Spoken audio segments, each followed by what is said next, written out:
Okay, spoilers for those of you who read the novel and want to know the differences, or those of you who want me to hear me discuss what happened in the movie and you've seen it already.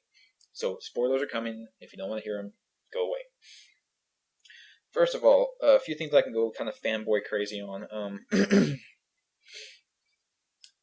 When Rorschach's talking about the mask that he wears in the graphic novel, he also always refers to it as his face because he is mentally snapped, and he believes that the vigilante persona that he created is him, and the actual him that people know him as, his legal name, is his alter ego. So his mind is shattered to the point where he thinks the vigilante is him, and the him that he provides to society is the alter ego.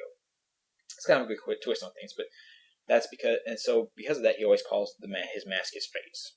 And in the movie, he alternated back and forth between calling his mask and his face. And you can call it the fanboy in me, but the first couple of times he said, "Don't take my mask, don't take my mask." I was like, "No!" And then he kind of went on and started calling his face. So I let it slide. They cut out almost completely anyway, the side story with Hollis Mason. He's the original Night Owl, and I liked his side story a lot because it kind of showed what society will do in a doomsday situation. It will do completely insane things. He was an innocent old man, and he was the first Night Owl, and another Night Owl came and took his place, whose name I can't remember. The guy's actual name I can't remember right now. But the new Night Owl is going around doing stuff in the comic as the Night Owl persona, and when things start going to hell, people catch wind of that and they go and attack the old Night Owl, thinking it's him, even though he's like 80 years old or something. So these gang of thugs break into his house and murder him. Well, the murdering and the breaking in and all that's completely gone. They introduce him only to introduce the new Night Owl and provide backstory for the new Night Owl. So his stuff's completely cut. And I didn't like that as much. I thought it was a important plot point. I thought that was an important point to make in the film. One of many.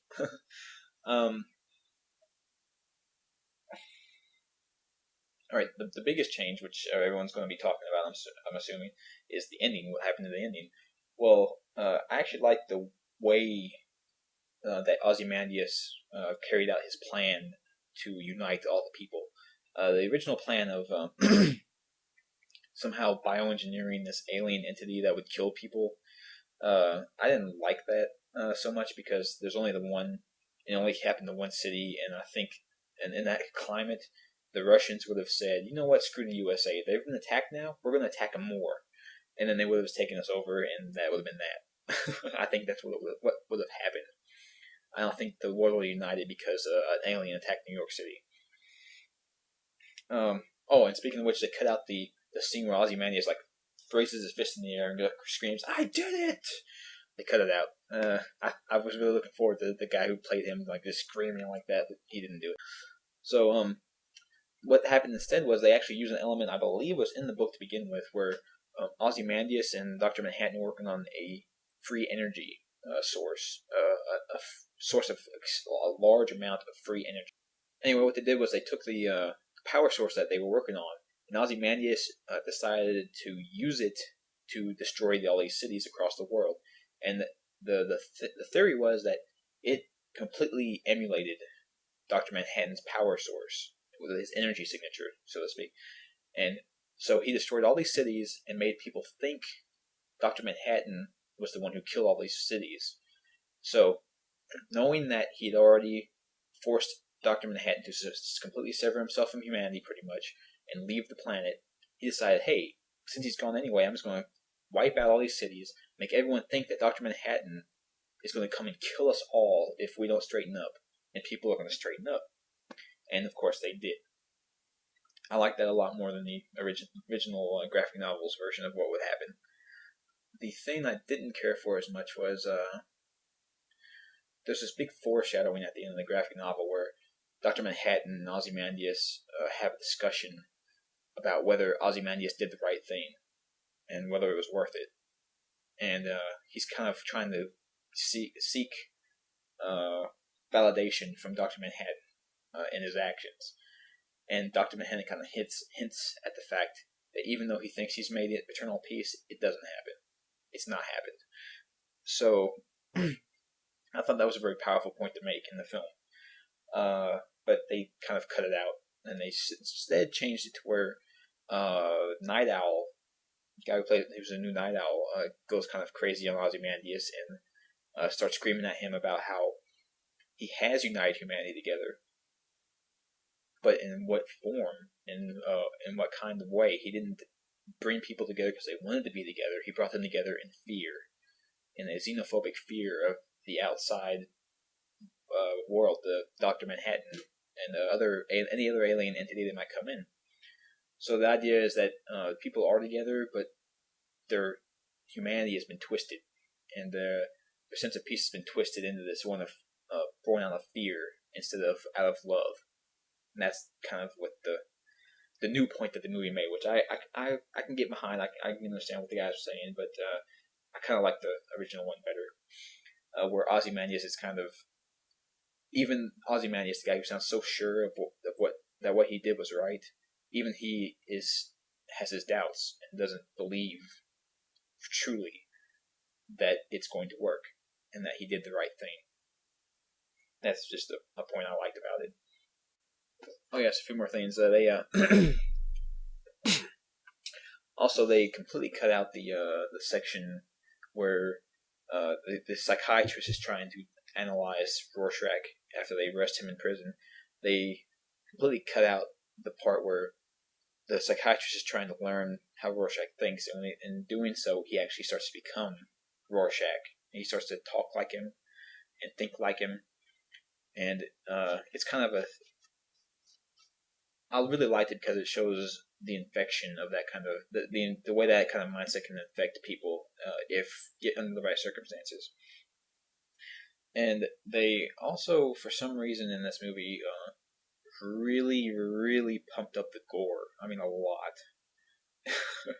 I think in the book, Dr. Manhattan just vaporized people, and in the movie they exploded into a cloud of blood and guts. And he also, also during the fight scenes,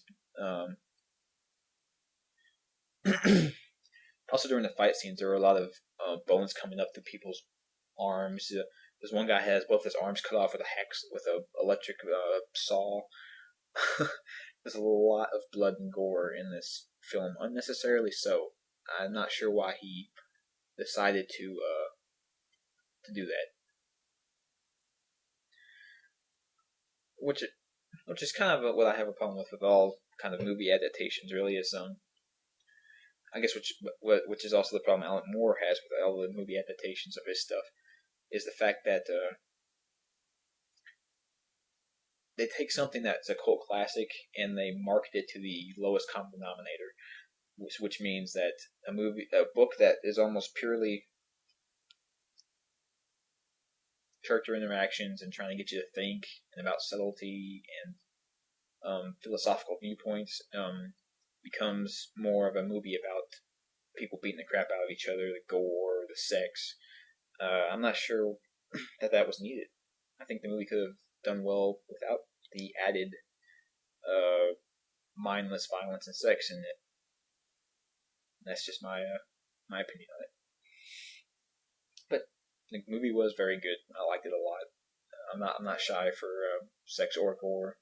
Even anyway, I'm not shy of sex or gore, so it was fine by me. The movie was very good, and that's all. I can't think of anything else to say. So, if you are a fan of the book and you are not a extreme fanboy, then go watch it.